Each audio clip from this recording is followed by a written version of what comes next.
Welcome to Sun TV 22।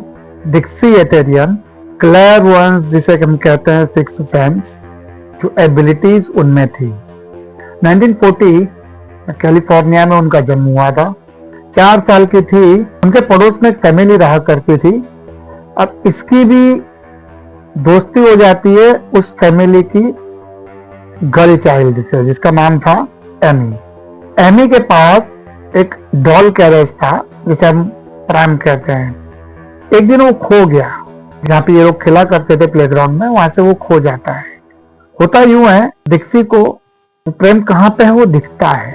ये सोचती है पता नहीं मुझे आभास हुआ है कि क्या हुआ। अब 4 साल के बच्चे को क्या, वो प्रेम पड़ा होता है एक स्टोर हाउस में। वो वहां जाती है, उसको प्रेम मिलता है। वो अपने मदर को बोलती है कि मेरे को वो चीज वहां दिखाई दी है, अब चलो। वो जाते हैं। डिक्सी की मदर मिसेस डनलप को भी बुलाती है कि आइए, आपकी प्रेम वहां पे रखी हुई है, देख लीजिए।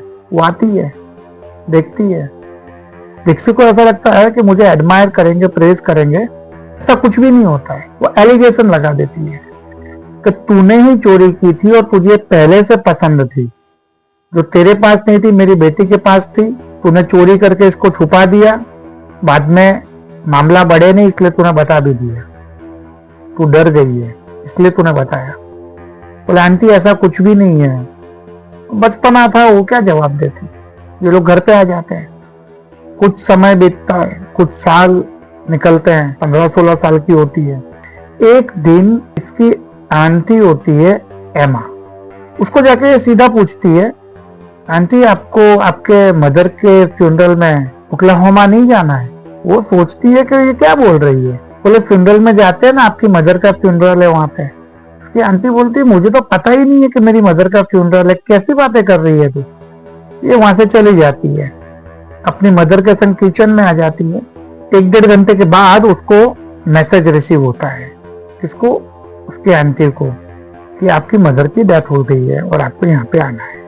अब ये जो घटना घटी, जिसमें डिक्सी को ये पता चल गया था कि उसकी मदर मर चुकी है, डेथ हो चुकी है, लेकिन उसे अभी तक मैसेज नहीं मिला था। अब वो इसके पास आती है, इससे लड़ती है कि तू कर्स्ड है क्या? तेरे को किसे पता चला? ना कोई फोन ना कुछ। तुझे बताया किसने? बोले बस मुझे दिखाई दिया था ऐसा, इसलिए मैंने आपसे पूछा। भला बुरा कहते हुए वो चली जाती है। अब क्या होता है, इसे ये लगता है कि मुझे कुछ ऐसी चीजें दिखाई देती है जो और किसी को नहीं पता चलता है। हो चुकी हुई घटना होती है जो, या घट रही होती है, वो घटना इसे दिखाई देती है। ठीक है, उसको अपनी एबिलिटी के बारे में धीरे धीरे ये पता चलता है कि मुझे ऐसा कुछ होता है। अब दोस्तों मैं एक फाइनल केस आपको बताऊंगा।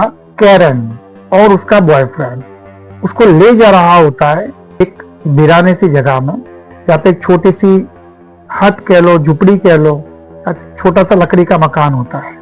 कैरन पूछती भी है कि तू मुझे कहाँ ले जा रहा है? बोले चल थोड़ा सा काम है, अपन जाके आते हैं। बॉयफ्रेंड होता है तो ज्यादा डाउट नहीं करती है, बोले चलो ठीक है।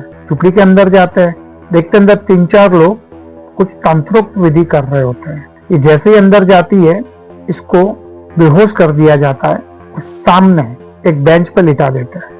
इसकी कुछ चलती नहीं है, वहां पे 3-4 लोग होते हैं।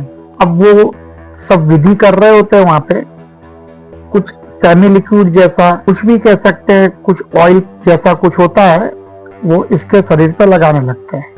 थोड़ी देर के बाद इसको होश आता है तो देखती है कि 3-4 लोग इसके शरीर के साथ मिसबिहेव कर रहे थे।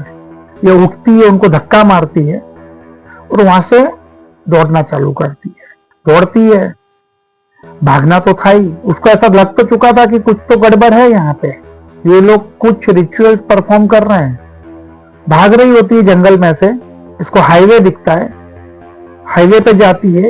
एक जगह पे ये गिर जाती है तो उसको चोट लग जाती है नी में चोट लगती है।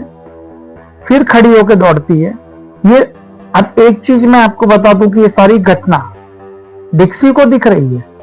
वो सोच भी रही है कि हो क्या रहा है। जैसे थोड़े आगे जाती है, एक स्टेशन वैगन खड़ी होती है, 3-4 लोग होते हैं। पीछे से एक धक्का आता है, इसको गाड़ी में डालते हैं, इसको ले जाते हैं, ले जाके का मर्डर कर देते हैं, कैरन को खत्म कर देते हैं। और वहीं पे झुपड़ी के बाजू में जो हट मैंने बताई थी आपको, वहां पे वो उसको दफन कर देते हैं और सब लोग चले जाते हैं। अब क्या होता है, डिक्सी के दिमाग में ये सब चीजें आती हैं। जनरली वो सोचती है कि शायद हो सकता है हेलुसिनेशन हो, क्योंकि every time it is not possible to have a dream like that. दूसरे दिन न्यूज़पेपर में ये खबर आती है कि ऐसी कोई घटना हुई है और ये लड़की लापता है।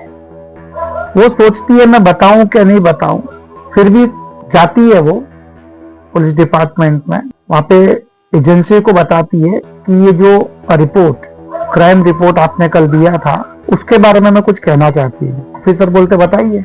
बोले लड़की जब भाग रही थी तो उसको पैर में चोट लगी थी, जिसकी वजह से वो ज्यादा दौड़ नहीं पाई और स्टेशन वैगन में उसको ले जाके उसका मर्डर करते हैं। ऑफिसर गॉट सरप्राइज्ड हियर, क्योंकि अभी तक तो डेड बॉडी भी नहीं मिली थी। तो ऑफिसर ने पूछा उसको, आपको पता है कि डेड बॉडी कहाँ है?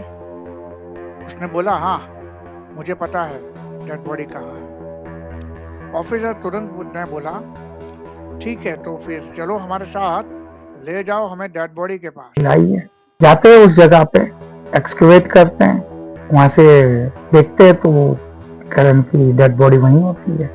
उसके बाद जितनी भी एजेंसियां थी कैलिफोर्निया में, अब डिक्सी को साइकिक डिटेक्टिव के तौर पे इसको एस्टेब्लिश हो जाती है और काफी केसेस में इन्होंने एजेंसीज की हेल्प की है केस सॉल्व करने में। तो ये जो बात मैंने आपको बताई, ये एक ऐसी चैतसिक शक्ति अपन जिसको कहते हैं वो होती है कि जो घटनाएं हो रही है कभी कभी वो दिखने लगती है, और ये एबिलिटी सबके पास होती भी नहीं है। द गॉड गिफ्ट जो डिक्सी के पास थी। तो दोस्तों ये एपिसोड हम यहीं पे खत्म करते हैं, नेक्स्ट एपिसोड में फिर मिलते हैं। Good bye.